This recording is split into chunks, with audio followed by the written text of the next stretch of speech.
Now, Faker, it's true, in real life, he does seem to be quite an intelligent guy, quite a unique guy. You can tell from just his demeanor and the way he talks, he is kind of a bit of an alien, a bit different from the rest of us. But in-game, he has the highest in-game intelligence I've ever seen from any player.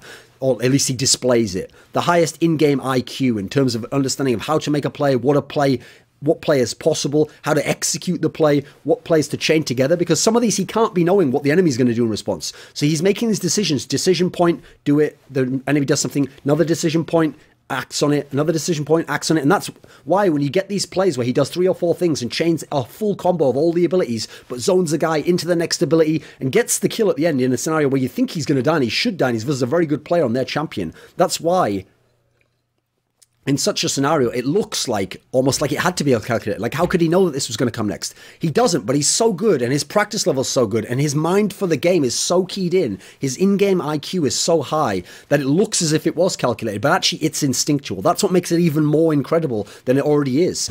So you can see what I mean. This guy is not just a god, but then the breadth of he's got the highest talent level, like the most vertical skill, but then also the breadth, the sheer depth, the depth of his pool of mastery and ability and overall abilities is absolutely unreal as well. So let's talk about that. What other qualities make him so great? As well as incredible skill, champions he can play on, understanding of matchups. Well, how about the fact that he is the ultimate impact player? Now, it's true to a degree, like I won't say overall, that the mid lane in general has been able to abuse and have more impact on the game than any other role in League of Legends history. Like, you look for all-time great teams, they've all got at least a good, if not an all-time great mid laner. Now, admittedly, you do have names like Wei Xiao, Mata, who can be at other roles and dandy and be gods from those roles and have an incredible impact. But he's not only playing the best role to have an impact, he's the best player in that role. And then in terms of the sheer impact he can have on the game, he's the best. So, okay, as a mid laner, he's the best mid laner ever. And he plays mid lane, so that allows him to have the most impact. But then on top of that, he's also having the most impact because he's an aggressive mid laner who is a playmaker both 1v1 and then in team situations where he can cause those as well. So he's causing the most possible pressure, impact, exerting himself, asserting himself on the game more than any other player is able to or can or even would imagine to be able to. Like, one of the key things about Faker is it's not even that he always has to be the best player in the world. It's just think about in all of the history that of seeing him play, you almost never see him actually properly tilt. Like, he always plays to a certain level, and you have to go above that level, or he's just going to win, okay? Like, he doesn't always have to play his 10 out of 10 level, but if it's a playoff series, he's going to play like 8 out of 10 at least, you know? So that's really, really good if you're a coach, because you can rely on literally one of the most influential positions in the game to always be good.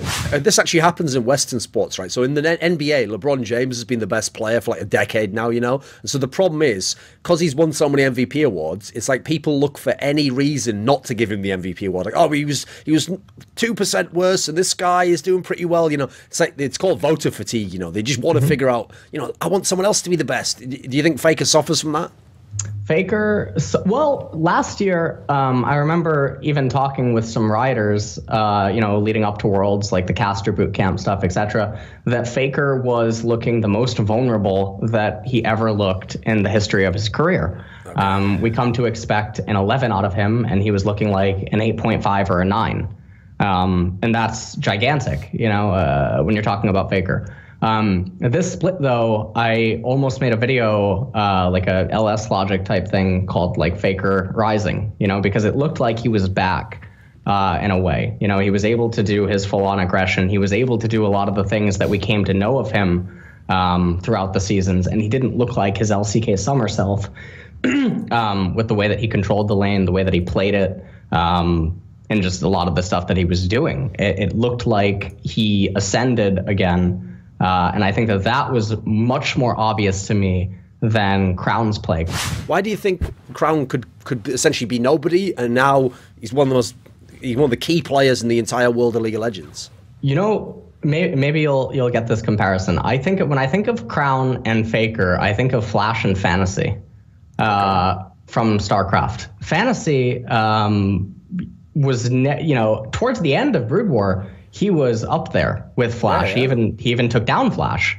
Yep. But no one was ever going to expect that because Fantasy didn't have the mechanics of Flash. He relied on, you know, cerebral gameplay and strategy and tactics to bring down his opponents and a very micro-oriented play. But then when he took down Flash, you beat him in straight up macro games, you know, just raw mechanics and stuff. Then you go to the mid lane, the only position that clearly has a fabulous player still there. Yes, not at his peak. Yes, this meta is doing him no favours. But they have been using Faker beyond even this meta as a fucking crutch. I'll go into that in some written content soon. For so long now that it's just, all the chickens have come home to roost. It's caught up with them finally. Guess what? You can't just take the best player of all time and say, I'm going to ask more of you. I'm going to ask more of you. I'm going to ask you to play not like a star. I'm going to ask you to do the jungle role as well. I'm going to ask you to carry, have no jungle pressure, absorb all the pressure. What is this shit? And then say we should still be a top team, and if it's not, better go out there, Faker, and do those interviews where you say you aren't practicing and aren't playing well enough, even though everything else in the fucking team, including the coaching staff's incompetent and absolute garbage at this level and deserves to be where they are. Meanwhile, you're the one good thing in the team, not even empowered and given agency to do what you can do. He is the best player in this team by far, and he's not given the chance to even be a star player. If you think it's a nightmare for someone like fucking Teddy when he's playing on some of the teams he's been on, or some of the players who were just straight carries, but they're on a bad squad, Froggen on Echo Fox, at least they get to fucking pick their champs and play like a star. Faker's used as a crutch, even on a dog shit team. And it's been like this the last few years. He's been working with bad junglers when they should have got a proper jungler.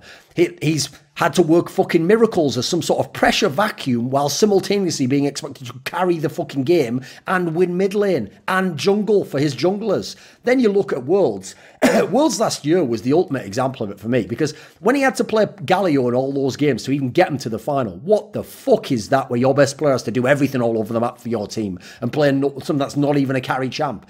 They, by all rights, should have gone out in that round of 8 series against Misfits. That would have been where they deserved to be, and that might have been the kick up the fucking arse to make SK Telecom realise they need to go out, spend big time, and make really drastic moves to this roster. Cut a bunch of them, bring in some new talents, reformulate the team around Faker, and let him carry the game. I think also, these are players where, to me, this suggests that people wanted to play with Faker. I think Mata particularly, because you'd be better off winning without Faker than saying I didn't win it with him. But now Faker's hit his rock bottom in terms of where his career's at, because he's not in a great spot at the moment. Why not play with him and then be like, I'm the guy who brought Faker back from the dead? That would be a great position for Mata to be in. And Mata obviously looking to win another Worlds before he leaves this game. SK Telecom, if you look at all the players that they've had on the roster since 2015, you look at it and it's like, well, it's like fucking Pokemon, right? You have Ash Ketchum, which is Faker, and then you just have this ragtag group. Keep going. Keep going. You have fucking Charmander that could have been a Charizard, or actually, maybe it becomes Charizard. I can't even remember the show. You have Squirtle that never evolves. You have fucking Pikachu, and God knows why he doesn't evolve either. You just have this ragtag group of these tier 1 Pokemon that just never choose to evolve. You stick with them the whole time. Yeah, you got fucking Professor Coma in the background telling you how great of a job he's doing. And you got KT Gary on the other side of the LCK. This is the way the show should have gone. Yes, the way life should have gone. Yeah, that is hilarious. That is hilarious. KT Gary. So you got Ash Ketchum in mid, and then you're giving him fuck all nothing. Like, let me just read you this roster: Thal, Blank, Faker, Bang, and Wolf. What a dumpster fire! And this is in 2018, right? So you have players like Score that have existed for a while. You have people like Khan that almost ended up on Team Gates because he was warming a bench in China. You have such star-studded players everywhere. Gorilla and Prey were probably available at certain points that probably would have better catered Faker's playstyle.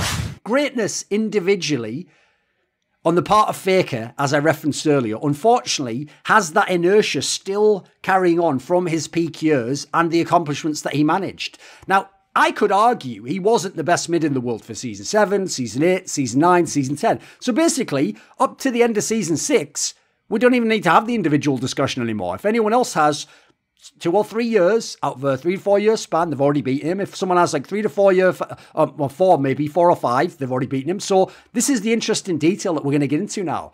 In most of those years I just referenced, I think he convincingly wasn't the best player. And yet, in the period I'm talking about now, Season 7 to Season 10, he won 4 LCK titles, an MSI, he made a Worlds final and another Worlds semi-final. So clearly accomplishment alone don't do it, because that alone's an amazing accomplishment list, but it wasn't when he was the best player in the world. So even, and by the way, even though he won a whole bunch of championships domestically in Season 9, Season 10, I don't think he was even the best player on his team.